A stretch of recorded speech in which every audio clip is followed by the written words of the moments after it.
Alrighty, so our next panel, Girls in the World. I'm here to introduce our moderator, Michele Weisman. She's the Executive Director of Meet the Writers, Inc., a nonprofit that supports literacy by connecting inspiring authors with diverse stories to students in underserved New York City schools. Michele founded the organization after 25 years working with some of the most respected names in children's publishing, including Sesame Workshop, Time for Kids, and Highlights for Children. Meet the Writers reflects Michele's deep commitment to supporting education and literacy for all students. In 4 years, Meet the Writers has reached more than 12,000 students and distributed more than 4,000 signed books. You can learn more at meetthewriters.org. Michele, thank you. Thank you, Daniel. Thank you, everyone. Thank you to Dawn for inviting us. And to my esteemed panel, Barbara D., Veera, Hiranandani, and Lisa Greenwald. We're going to be talking about girls in the world. This panel explores the ethics and identity, focusing on girls' development and growth.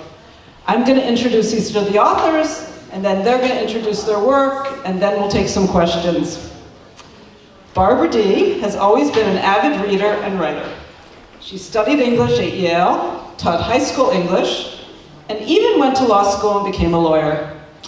After her 3 children started school, she dared herself to write a children's book. Her 10 middle grade novels, including her most recent, Maybe He Just Likes You, are about smart kids facing real challenges with humor. Barbara grew up in Brooklyn and now resides with her family in Westchester. Barbara D.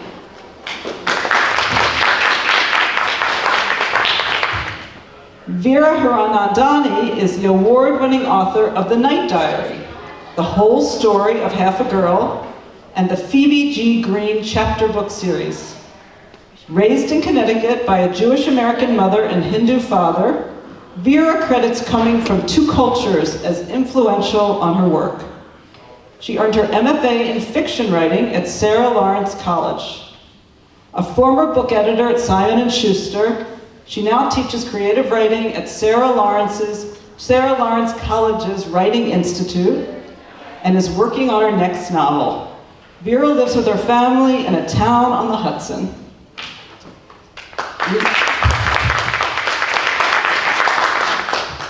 Lisa Greenwald is the author of 12 middle grade books, including the Pink and Green series, Dog Beach series, and most recently, TBH series. In addition to writing, Lisa works in the library at the Birch Wathen Lennox School on the Upper East Side of Manhattan.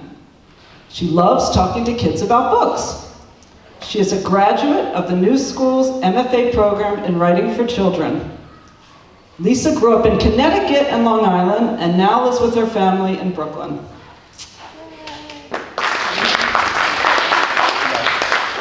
So we're going to start with Lisa. If you could introduce your book, just give us a little highlights, and then we'll take some questions. Okay, so this is the 3rd book in the TBH series, which is a series about 3 girls in middle school, and it's written all in text messages, emails, journals, notes passed in class. They have a shared notebook where they write to each other. And I wanted to try out an alternate format for writing because I work in a school library where often I'll say to a student, so what kind of book would you like to read? And they say, a short one. So I wanted to try out writing a novel in a different kind of way. And it's fun. It's an interesting experience to sort of see how you can tell a story in a different format. So it's been fun. Hi, I'm Veera. This is on. Is this hello? Green. Oh, it's okay. Hello.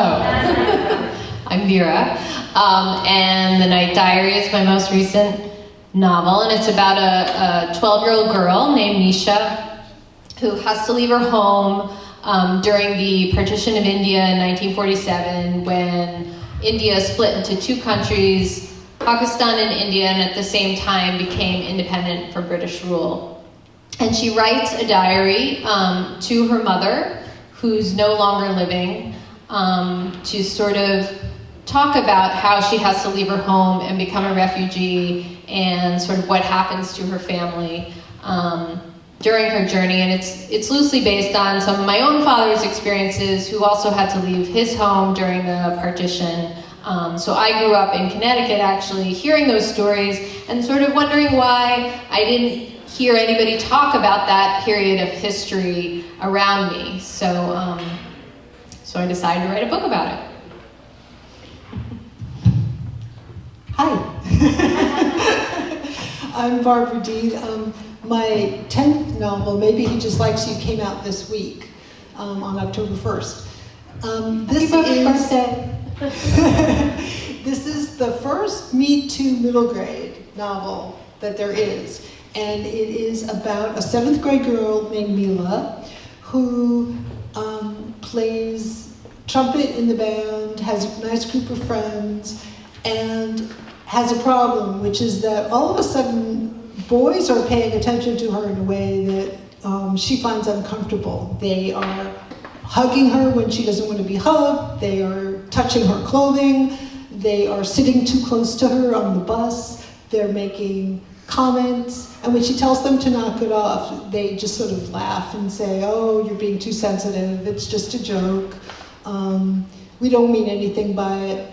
But Mila knows that there's something about it that's wrong, but she doesn't know what to do about it. She's embarrassed, she's confused. When she tells her friends, one of them says, oh, it's bullying, and you should tell the assistant principal. But she doesn't feel like it's bullying, like the kind of bullying that she saw in elementary school, so she doesn't really want to do that. Another one of her friends says, oh, Mila, they're just flirting with you. You shouldn't be such a baby. But she doesn't feel like it's flirting because it doesn't feel right. And she doesn't know what to do, but one of the ways that she starts to get control over the situation is she starts taking karate classes, and it just sort of makes her feel stronger. She makes a few big mistakes, but eventually she figures out a way through and learns how to stand up for herself. Fantastic. I'm going to start with this question to all three of you. Why did you choose to write for 9 to 13-year-old middle grade audience? With these, anybody wants to start? Yeah, anyone can jump in. Okay, I'll jump in. So, I really like writing about this age because I didn't really like being this age. And I had sort of a traumatic move. I moved schools in the beginning of 6th grade. And it was just a terrible experience. So I think I'm forever trying to make sense of that. And I just think there's so much going on in this age group. It's such a time of transition, so it's really exciting to write about. There's so much material that can be covered. And also, when I was this age, there were so many books that really influenced me. For example, there was this series that I got from the Scholastic Book Order that I've only found very few people that have read it, but it was called Friends Forever. And it was these girls, and they loved each other, and then one friend moved away, and they wrote back and forth, and I loved it so much I couldn't wait to get the Scholastic Book Order sheet and order the books and read them. And so I think that sort of inspires everything that I write for kids to have that feeling of, I just can't wait for this next book, I can't wait to read. So it's those few things.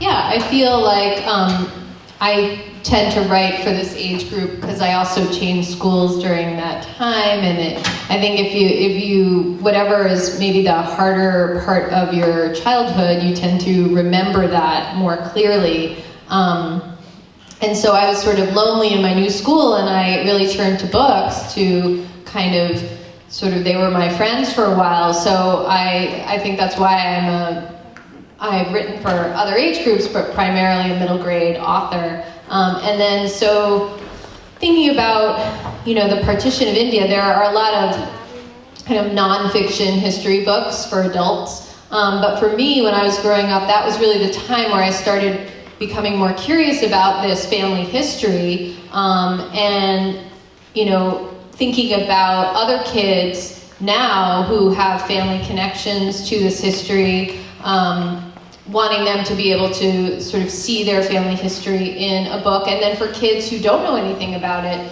to have a sense of themselves in a global world, not just sort of in this country and kind of major things that have happened.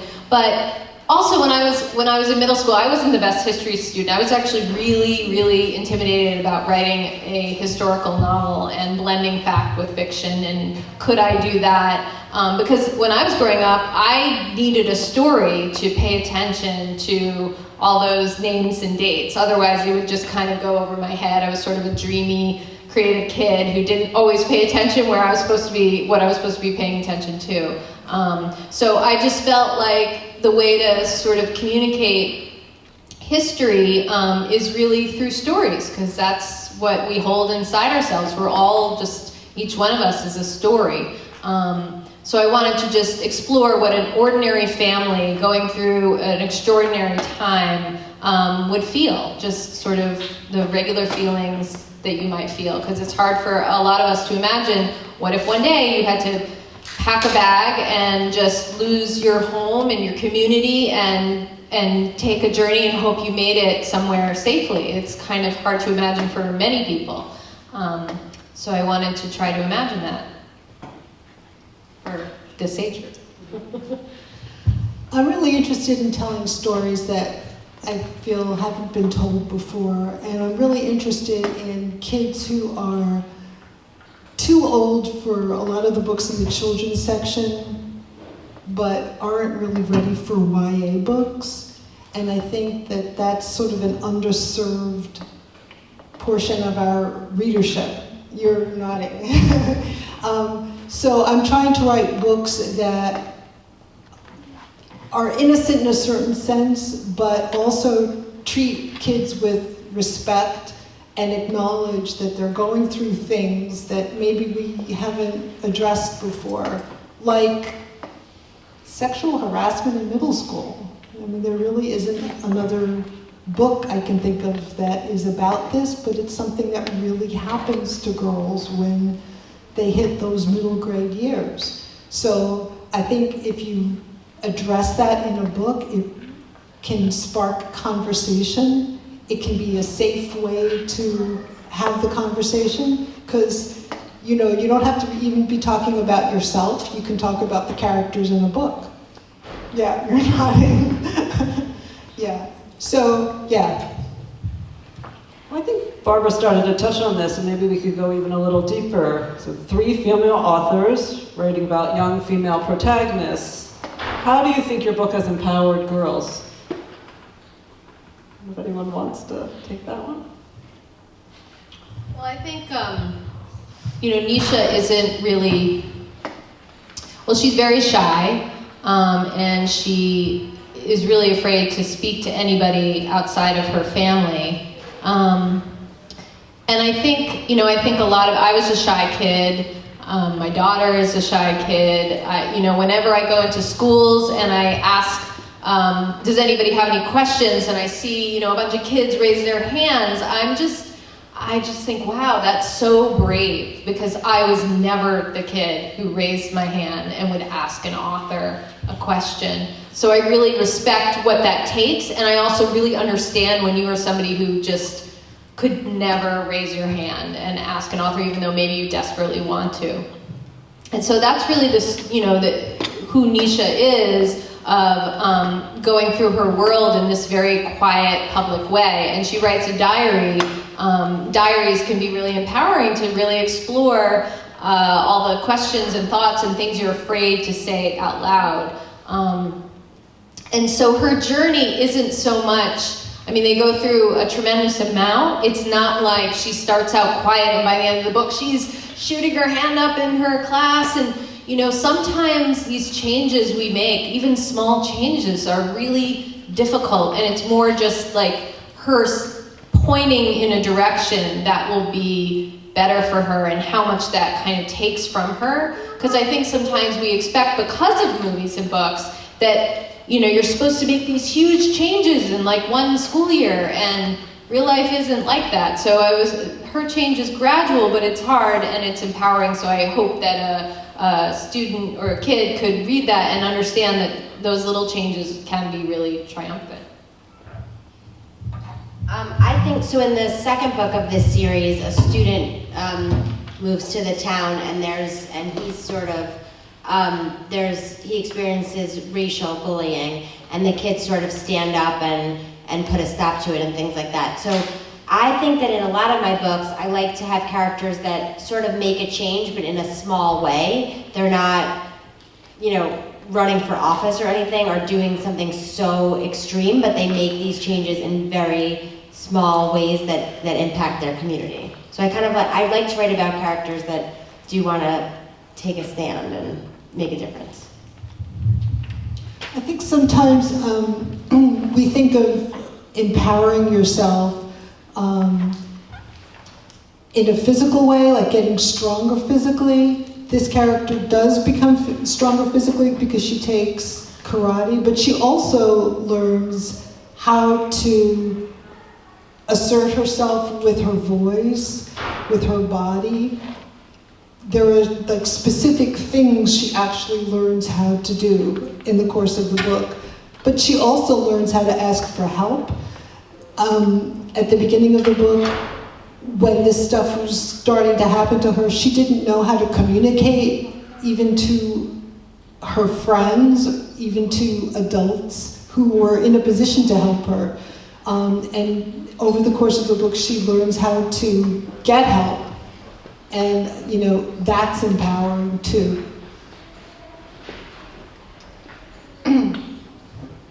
Talk maybe a little bit about craft. Like, what is the most important part of telling your story? Would you say it's the character, setting, plot, voice, or something else? I think it's always character and voice, and I think character and voice have everything to do with each other. When you're writing for middle graders, if your voice is not spot on, if it sounds like you're writing as an adult, you're going to lose your reader. You have to have that authentic voice, even if it's not first person. So that's the thing that I work hardest on. And it's hard because one of the challenges is that there are many words that I would love to be able to use that I can't use because they wouldn't be authentic to the character and the character's voice. And it also means that there are thoughts that are more sophisticated sometimes than the character could actually have that I can't express too. I always have to stay true to the character and to the thought process and to the voice that character would have. Otherwise, the book would not be authentic.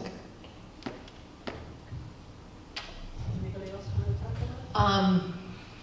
I agree, and I think that it definitely starts with the character and thinking about. I always think about not so much who I'm writing to, but who I'm writing through. So it's the world seen through this 12-year-old's eyes rather than the 12-year-old or 10 or 11, 12-year-old that might read the book. So I actually don't often, in a way, think of my audience so much. I'm sort of writing to myself at that age, I guess, a little bit. But I am a big believer in figuring out your plot in the sense that it helps me. I teach writing, and so I think once you've done enough character work and you kind of have an idea of your story, I think a lot of writers can start things and get stuck because they just really don't know where their story is going. So I often start in sort of an inspired place and I just write. I don't really think too much or plan too much. But then when I kind of hit that wall, that's a signal to me that I need to start kind of plotting my story. And now I've written 50 pages, so I have a sense of my character and it can be driven by that person and that voice. But then I really start plotting it out, and I find that very helpful for me. I'll just add one thing. So I think if I had my dream, I would just write about like a neighborhood of kids living on a cul-de-sac, just like sitting around talking about stuff. Like that would be my dream book. But I think anyone else would be bored of that. So I'm not. I think plot is probably my weakest area, but I love to write it. I love to think about the character first and then go from there, and also setting. And then obviously I have to put in some plot, so that always comes at the end. Yeah. Well, I see we have a few kids in the audience, and I wanted to see if you guys could talk about your path to becoming a writer, and if somebody supported you, or if there's something you wish someone had done. Am I going first? You could. Okay. I've always loved to make stuff up, so not in a sort of lying kind of way, but just like in my head, I would always make stories up. I was very, very bored as a kid, which I tell my kids all the time because they're always complaining that they're bored. And I was just very, very bored. And so what I would do is I would take my mom's catalogs that she'd get from stores, and I'd make up stories about the people in the catalogs. That's literally how bored I was. And I think that just helped me. Like, I just love to make things up. I love to imagine different outcomes for situations. And so eventually I went to college. I studied creative writing in college. And then I got a job in children's book publishing, which I loved. But then I thought, okay, I really want to try writing. And then after a lot of rejections and twists and turns, I sold my first book. But I think it really comes back to the fact that if you really love to make stuff up and imagine things in your head, then you have the tools to become a writer. Yeah, I bet we all probably like to make stuff up as kids. But yeah, I was sort of a kind of dreamy, artsy kid, and I like painting and drawing and theater and writing stories and poems. I didn't really think about, maybe someday I can be a writer. I didn't even really think of it as a real job when I was young. But I just kept writing, and that somehow just kind of, I stuck with it longer than some other things. I feel like for some reason maybe I felt a little more secure with it than, I just felt like I wasn't a good enough artist, or I was a terrible actress, actually. So I started to realize that, maybe writing was the way I could go, just in my personal kind of interest level. And then in college, I started taking more sort of real creative writing courses, but I had been making up stories all along, and then just kind of went from there. And in only 20 short years after that, I published my first book. So it's a long road. And I think for anybody who wants to write, to just, hopefully you really want to write because you just really love it. Because I think the thing that makes people better writers is to write for a really long time, and it's okay because you love doing it anyway. So.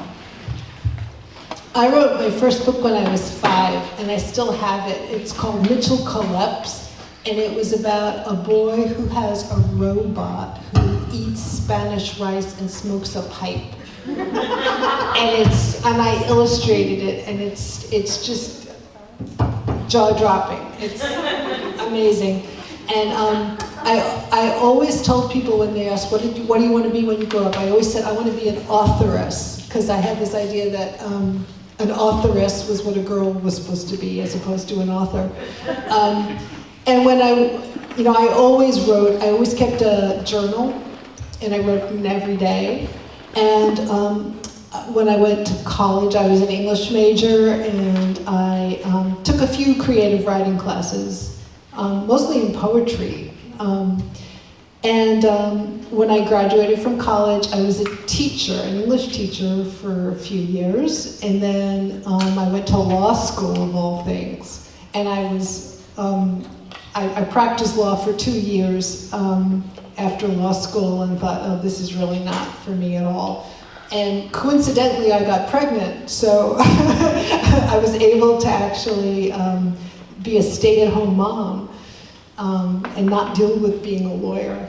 So I did that, being a stay-at-home mom. I had 3 kids, so I did that for a while, and I just sort of was thinking about what my next step would be. And I thought, remember when I wrote that book when I was 5, and I always thought I wanted to be an authoress? I'll never forgive myself if I don't at least try to write a book. So I wrote a book, and I shared it with my daughter, who at that time, she was probably about 8. And I just said, can I read you something? And she said, sure. And I read it to her, And she said, who wrote that? And I said, actually I did. And she said, it's really good. So I thought, maybe I could do this. So I put it out in the world, and it did not get any interest. But then I wrote another manuscript, and it got a few nibbles, and I thought maybe I could do this. And then I wrote one other manuscript, and that was my first book, Just Another Day in My Insanely Real Life, which came out in 2006. And I have been just working ever since then. So you asked the question, who helped you along the way? I have to say my daughter, who is still such a huge help. I would never ever submit anything to my editor without showing it to my daughter first. And the other person who has helped me a tremendous amount is my husband, who was also an English teacher when I was an English teacher, and was also an English major in college. Actually, we went to college together. And he always reads everything that I write. So between my husband and my daughter, I feel like I have a really good team at home. And to this day, they're both very, very helpful to me. Barbara talked about who influenced her. I was kind of fishing for if there's that teacher or that parent. I don't know if you have any stories, or a librarian, because I know there's a lot of teachers and librarians in the audience, so I don't know.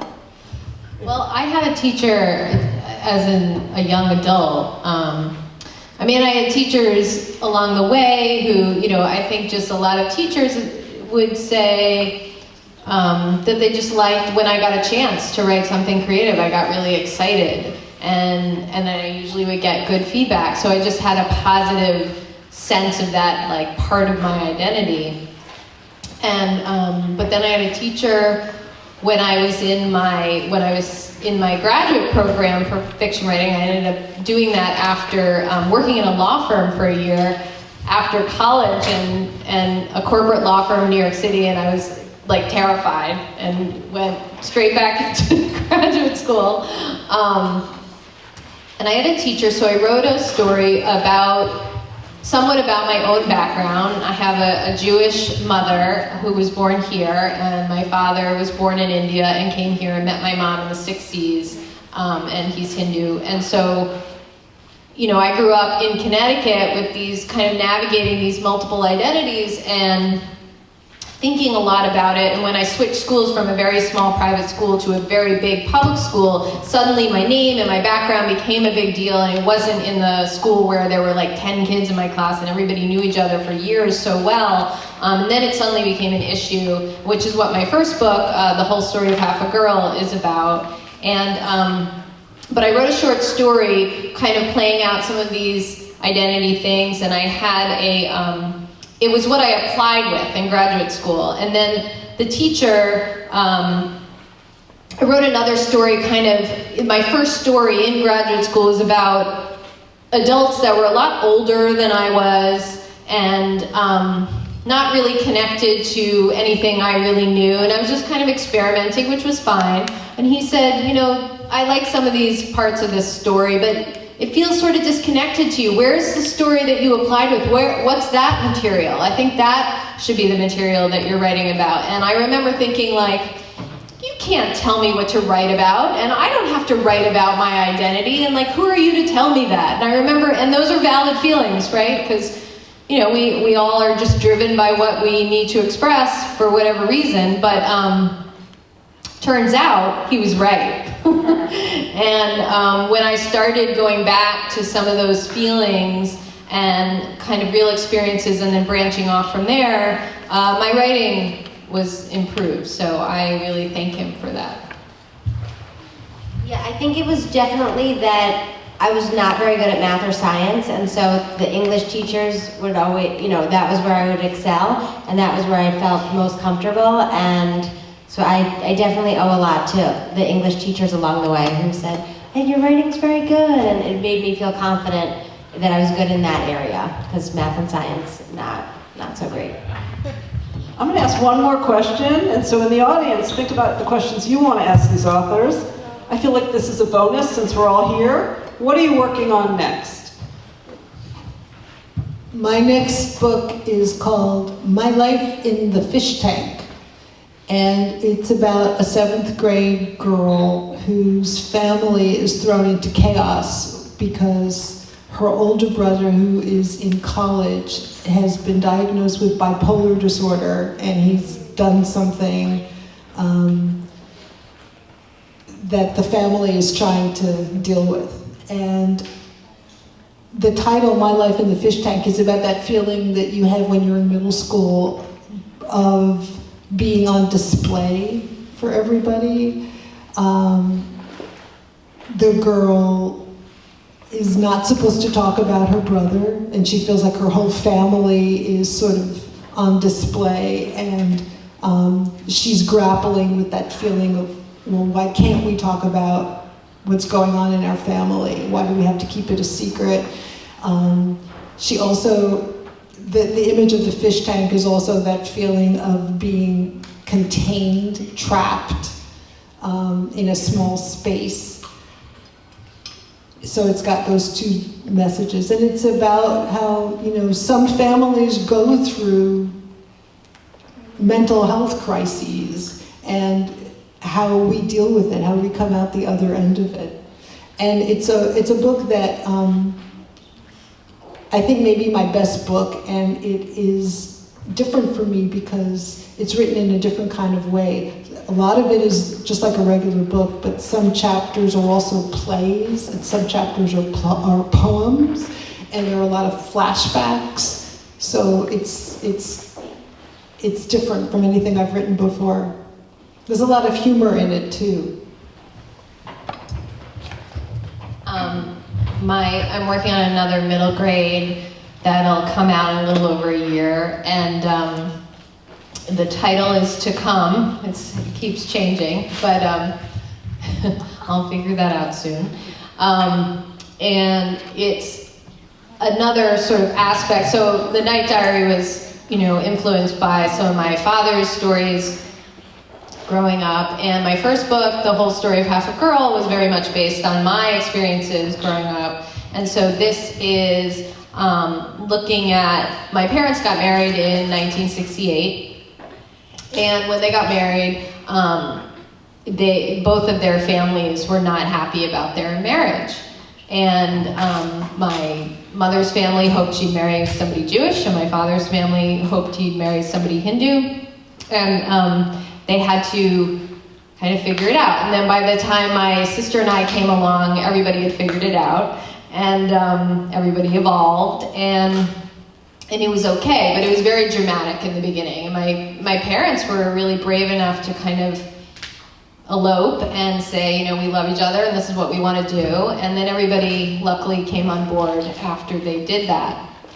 So I'm looking at it from a perspective of a young girl, a Jewish girl growing up in Connecticut, whose older sister falls in love with an Indian college student, and sort of how in 1967, right after the Loving ruling, Loving versus Virginia, where the Supreme Court banned any laws against interracial marriage.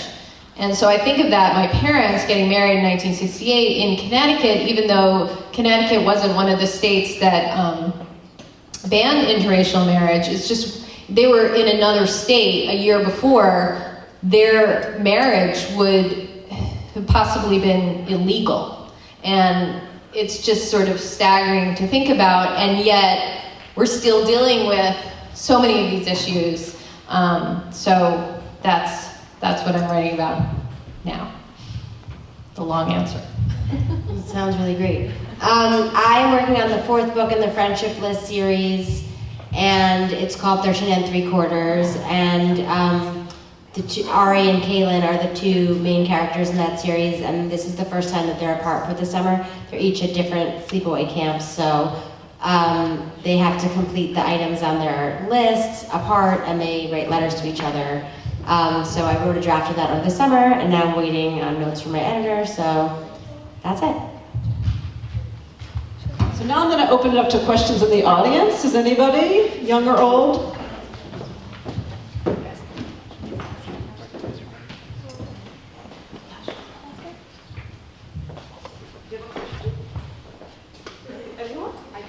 So I have to go.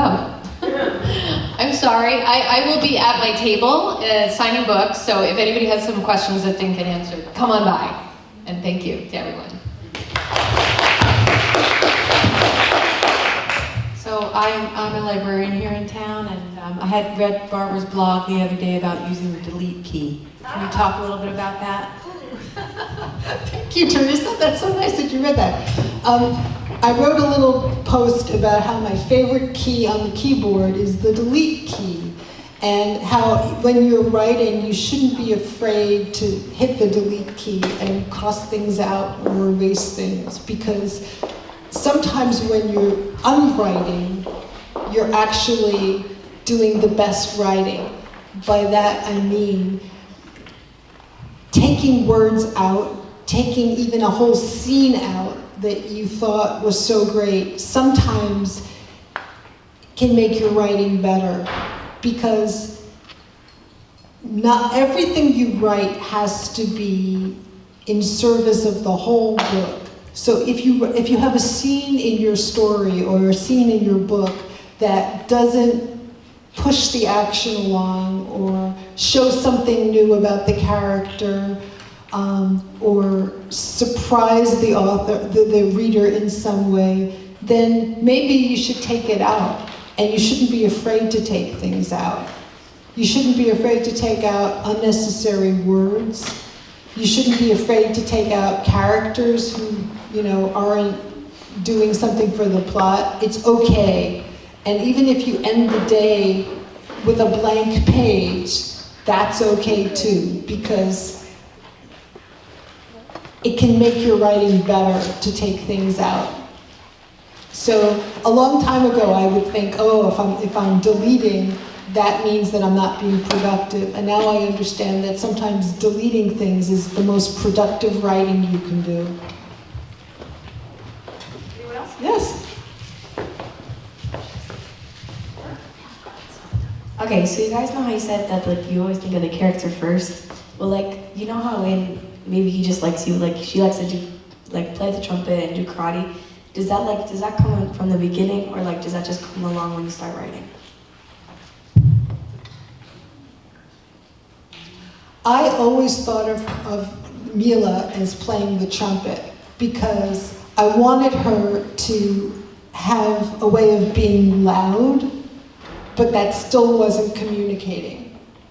And right, because that's really, it's not that she's quiet. She's never quiet, and she's not passive ever. She's a very strong girl from the beginning, but she has to learn how to use that voice in an effective way. And that's what she learns how to do, right? So I always thought of her as playing that loud trumpet and being proud of it. Because even when you first meet her, she's thinking, hey, how come I'm not first trumpet? How come that boy is? And she learns how to, get into that role by the end of the book, as to become first trumpet, to be important. So yeah, so that was just there right from the beginning. And learning how to do karate, I always thought of from the beginning because my daughter does karate, and I just see the way it makes her feel good about herself. And I thought, if this girl could learn martial arts, it would not necessarily, she wouldn't be, punching a boy, but she would learn how to feel good about her body and her strength. And, so that was always there, I think. That was a good question. Thought I saw one more hand.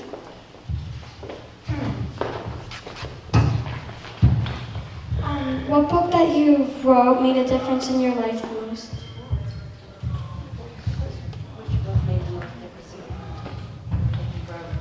What book that you wrote made a difference in your life the most? That's a very hard question. I have to say I think my first book, because what happened was I had written this other book that I couldn't sell at all. It was rejected many, many times, and then I was very frustrated, and I said, okay, I'm gonna start something new. It was summertime, I'm gonna write 5 pages every single day till I finish this draft, and then I'm gonna sell it, and I'm starting fresh, and I'm putting this other book away. And then that became my first book, My Life in Pink and Green. So I think that it was just this feeling of, I'm not gonna give up, I'm gonna do this, but sometimes you have to put another project away to be able to see what you really should be working on. So it was frustrating, I'm not gonna lie, but it helped me.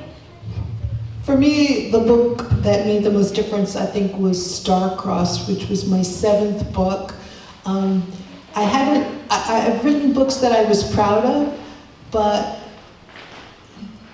that was the book that people first started to pay attention to, I think, for me. And it was about something that hadn't been written about before. And I started to hear from all these readers who were saying, oh, there's never been a book about this before. There's never been a book about a girl like this before. And this means so much to me to be able to see myself represented in a book. And it made me think that's what I want to do from now on, is write that kind of book. So it changed how I am as a writer. Well, thank you so much to Barbara, to Lisa, and to you.